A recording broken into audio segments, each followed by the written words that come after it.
Shalom, selamat pagi jemaat yang dikasihi Tuhan. Kita bertemu lagi di Salam Pagi.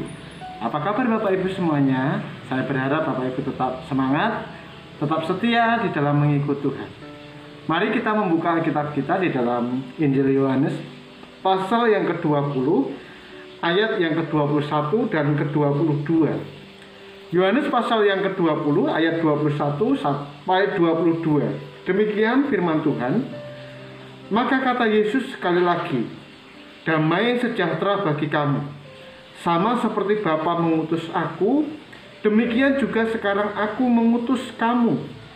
Dan sesudah berkata demikian, ia mengembusi mereka dan berkata, terimalah Roh Kudus. Bapak Ibu yang saya kasih di dalam nama Tuhan, salah satu hal yang tidak boleh dilupakan oleh kita sebagai orang percaya dalam hidup menggereja ialah pentingnya peran Roh Kudus dalam kehidupan kita. Ya, Roh Kudus bukan hanya sekedar menghibur, menguatkan ketika orang percaya itu jatuh ke dalam dosa ataupun memiliki pergumulan hidup yang berat. Namun Roh Kudus memegang peranan penting dalam hidup bergereja, terutama di dalam pekabaran Injil. Di dalam pekabaran Injil, kita dapat menyaksikan bagaimana kuasa Roh Kudus menuntun para rasul pada waktu itu untuk memberitakan kabar sukacita daripada Allah.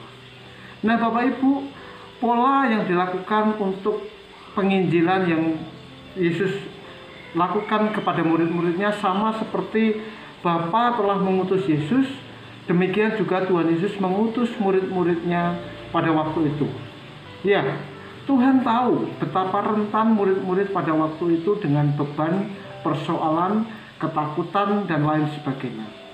Di tengah-tengah pergumulan itu, Tuhan ingin memperlengkapi murid-muridnya sehingga mereka memiliki kuasa untuk dapat menjadi saksi Kristus, untuk dapat memuridkan lebih banyak orang lagi untuk percaya kepada Tuhan Yesus Kristus.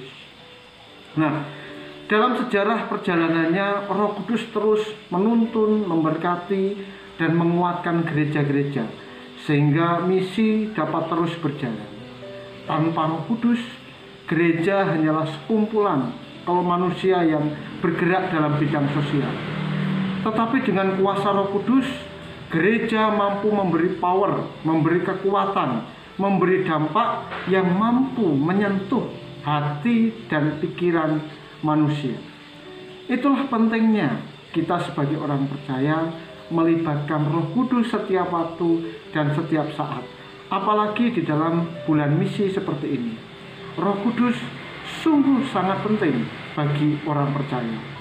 Nah, Bapak Ibu, di hari-hari mendekati pencurahan Roh Kudus ini, mari kita sebagai orang percaya mohon supaya Tuhan menolong, memberkati, dan menuntun kita melalui kuasa Roh Kudus sehingga apa yang kita lakukan, apa yang kita kerjakan, baik itu secara pribadi maupun secara bergereja bersama-sama, supaya gereja kita memiliki kuasa Roh Kudus sehingga apapun yang dikerjakan dan dilakukan di dalam pelayanan di gereja kita sepenuhnya diberkati oleh Tuhan.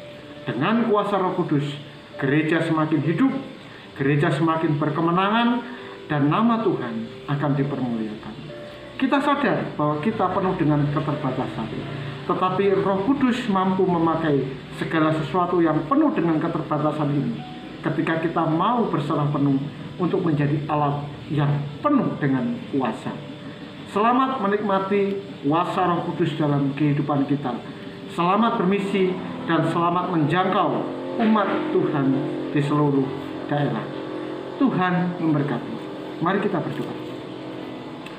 Bapa di surga, kami bersyukur di tengah-tengah kelemahan kami, Engkau mengirimkan Roh Kudus di dalam kehidupan kami, sehingga kami mampu untuk bangkit dari keterpurukan, untuk kami hidup meneladani Tuhan, dan terlebih daripada itu, supaya gereja kami boleh bermisi dengan mengandalkan kuasa Roh Kudus. Kami mohon kiranya Roh Kudus terus menuntun dan memberkati hidup kami, sehingga hidup kami boleh menjadi berkat mengabarkan Injil Kristus kepada sesama kami. Bapa di surga, kami berdoa untuk jemaat Tuhan, baik di pusat maupun di cabang Salatiga Timur, yang bergumul dalam kesehatan mereka, ekonomi mereka, pendidikan mereka. Kiranya Tuhan memberkati dan menuntun mereka. Di dalam nama Tuhan Yesus, kami berdoa dan siap untuk melakukan aktivitas kami sepanjang hari ini. Amin. Tuhan Yesus memberkati.